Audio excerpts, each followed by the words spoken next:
Sup guys, in this video I'll be going over the data mine for the JP anniversary event. The data mine will be linked in the description if you want to see it for yourself. Starting off, we have just one UR this time, being Amagi.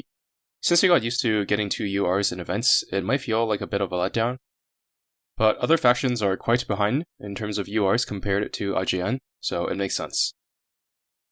Looking at her loadout and skills, there is a very obvious torpedo focus, but she is also very partial towards having other IGN ships in the fleet. She excels at one specific thing, which is outputting an insane amount of damage against heavy armor with copious amounts of torpedo bombers and torpedo buffs, and specifically with Shinano and Haku, who also excel against heavy armor and have many torpedo bombers in their loadouts. We also just happen to be fighting one of those heavy armor enemies right now with Nagato meta. I suggest raising her to the top of your priorities if you already have Shinano and Haku and are struggling with the fight. In this specific role, her only competition is Musashi. Currently, the strongest main fleet in terms of pure damage output against heavy armor is Musashi, Shinano, and Haku. Between the three, Amagi can't replace Shinano or Haku and outperform them, as her buffs are specific to torpedoes and does not really help Musashi much, who is usually one of, if not the biggest contributor of damage in the fleet if she's in it. When drawing a comparison between Musashi and Amagi, I cannot flat out say that one is better than the other because it will depend on multiple factors, aside from their paper damage, the most obvious of which being how much anti-air the enemy has and whether or not your carriers can stay concealed.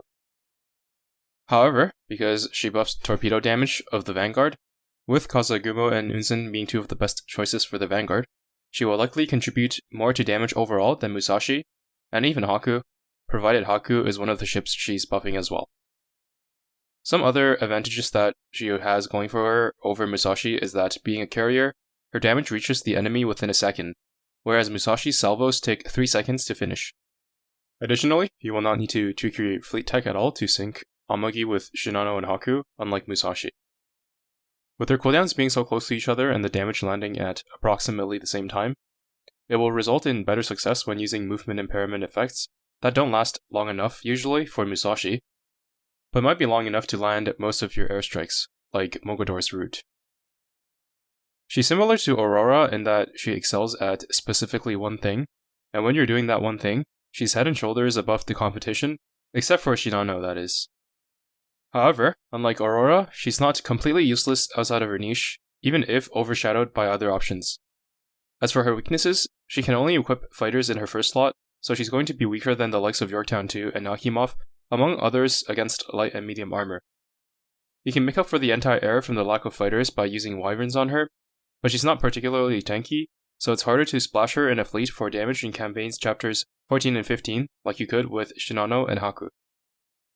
However, if you're a new player, do keep in mind that these weaknesses of hers aren't glaring. We're not talking about dealing half as much damage against medium armor compared to Yorktown 2 or Nakhimov, maybe like 80% or so she's still significantly better than 99% of non-rainbow carriers for pretty much all content. Her third skill has a couple of effects that, while it can be good in a vacuum, are likely to go unused.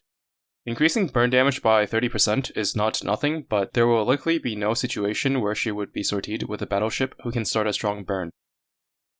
Sorting her with Akagi or Kaga for the reduced airstrike loading time is not worth considering for gameplay purposes at this point in time. It can be a useful effect to desync your damage, but not if your entire fleet has it. Overall, the carrier Amagi is a ship that shines in one specific role, but is outshined in all others. If you're a new player, you should not be discouraged from raising her because you heard other people say that she's not as good as X ship. The difference is negligible. Next up is Hiei meta. She has a bunch of effects that are all kinda decent, but decent SSR battleships and battlecruisers are a dime in a dozen. Her one unique skill is a 70% chance to reduce an enemy's evasion rate by 10%, which can potentially result in a significant damage increase to the entire fleet.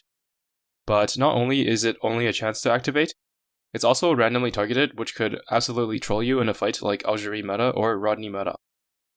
The effect is also not enough to make up for the opportunity cost of running her over someone else, as main fleet slots are much more competitive than Vanguard ones. After Hiei, we have Watarase, who has some truly impressive barrages. Not only is the damage really high, but a lot of it is targeted and ignores shields. That's really all there is to say about her.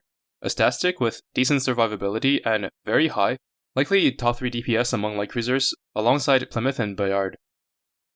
Susami has a decent slow effect on her torpedoes, kinda like A-Gear, but unfortunately her stats and other skills. Not totally useless though, so if you really like her design and really want to make her work, you could probably find a use for her in some boss fight. The last thing for this update is Maryan retrofit. She's about the same as West Virginia, dealing slightly more damage but with a slightly weaker debuff. I do like her design the best out of her 3 sisters though. And that about wraps up this update. Thanks for watching and see you in the next one.